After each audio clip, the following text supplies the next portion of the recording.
গ্রামের রাস্তা দিয়ে হেঁটে যাচ্ছি। দেখো, একেবারে গ্রামের ভেতরে বিভিন্ন মানুষজনের বাসস্থান, সেই দিক দিয়ে আমি এগিয়ে চলেছি। গ্রামের মানুষের জীবন ও জীবিকা এবং গ্রামের পরিবেশকেই আমি এই ভিডিওর মাধ্যমে তোমাদের সামনে তুলে ধরার চেষ্টা করছি। দেখো, দু একটা পাকা বাড়ি থাকলেও মূলত বেশিরভাগ বাড়ি মাটির তৈরি, আর তাদের ছাউনি আছে অ্যাসবেস্টস বা টিন। একতলা ও দোতলা মাটির বাড়ি। আর দেখো, রাস্তা কিন্তু ঢালাই, বেশ সুন্দর। যদিও রাস্তা সরু, কিন্তু ঢালাই রাস্তা, খুব ভালো লাগছে। এখন আমি একটা গ্রামের বাড়িতে ঢুকে গেছি। দেখি বাড়ির ভিতরটা কিরকম, তোমাদেরকে দেখাই। দেখো, বাড়ি কিন্তু সাজানো গোছানো নয়।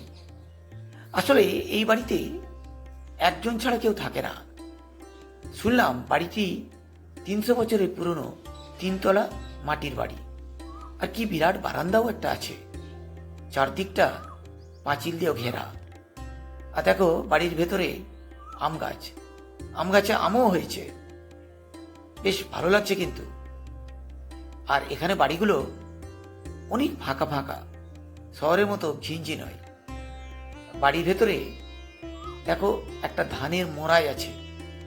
এখানে চাষিরা ধান মজুত করে রাখে। খবর নিয়ে জানতে পারলাম এই মোড়াইটাতে নাকি 80 মণ ধান ধরে। তাহলে বুঝে নাও এটা কত বড়। সত্যি, গ্রামে না এলে এগুলো কিন্তু বোঝা যেত না। এই হচ্ছে পাঁচিল, চারদিকে পাঁচিল দিয়ে ঘেরা। এই দেখো, একটা রুমের ভেতরে ঢুকে গেলাম।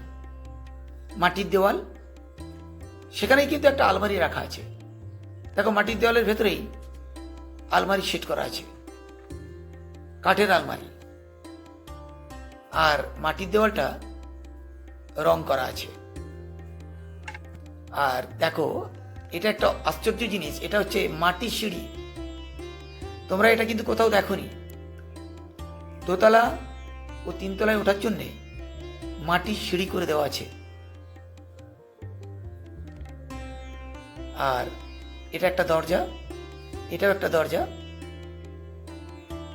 এবারে বাড়ি থেকে বেরোলাম। দেখো, এটা হচ্ছে অর্জুন গাছ। শুনলাম এটা নাকি 100 বছরেরও বেশি পুরনো। আর এটার গুড়িটা দেখতে পাচ্ছ কত মোটা হয়েছে। আর একটা জিনিস দেখো, এর ছালগুলো কিন্তু গ্রামের লোকেরা কেটে নিয়ে চলে গেছে, প্রায় কেটে নিয়ে যাচ্ছে। তার কারণ অর্জুন গাছের ছাল মানুষের বিভিন্ন উপকারে আসে। হৃদরোগ, কিডনির রোগ, কোলেস্টেরলের মাত্রা কমায়, অনেক কাজে লাগে। এইখানে চাষিরা চাষবাস করছে। এইগুলো হলো বাদাম গাছ। আর দূরে দেখা যাচ্ছে তিল গাছ, অর্থাৎ তিলের জমিতেই একটা কোণে একটু জায়গাতে চাষিরা বাদামও লাগিয়েছে।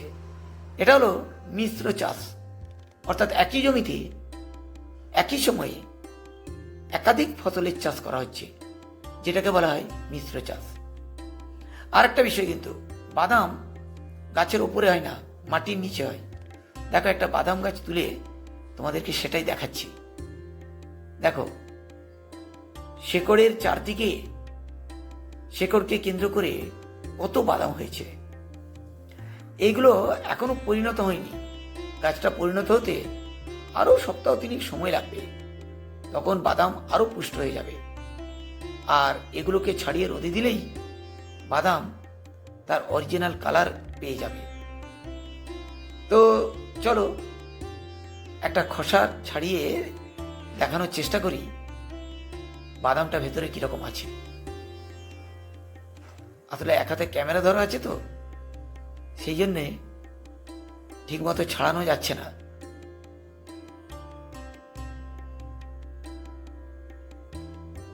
এই দেখো, এটাই হলো বাদাম। ওই যে বললাম এখনো পুষ্ট হয়নি, 2-3 সপ্তাহ সময় নিলেই বাদাম কিন্তু একেবারে পুষ্ট হয়ে যাবে, আর খেতেও কিন্তু ভীষণ ভালো লাগে।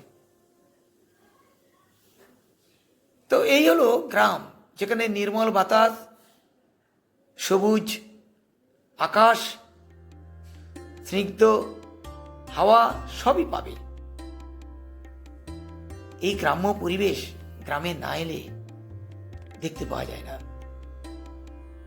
এখানে কিন্তু মহিলারাও পুরুষের সঙ্গে বিভিন্ন কাজকর্ম করে থাকে।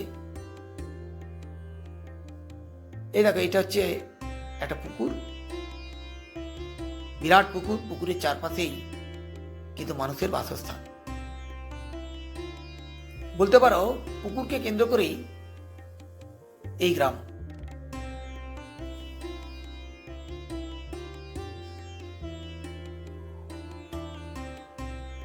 দারুণ লাগছে কিন্তু, একেবারে একটা আদর্শ গ্রাম। স্নিগ্ধ বাতাস, নির্মল হাওয়া, আহ কি চাই, সবই পাওয়া যাবে এই গ্রামে। এখানেও একটা আম গাছে আম হয়েছে।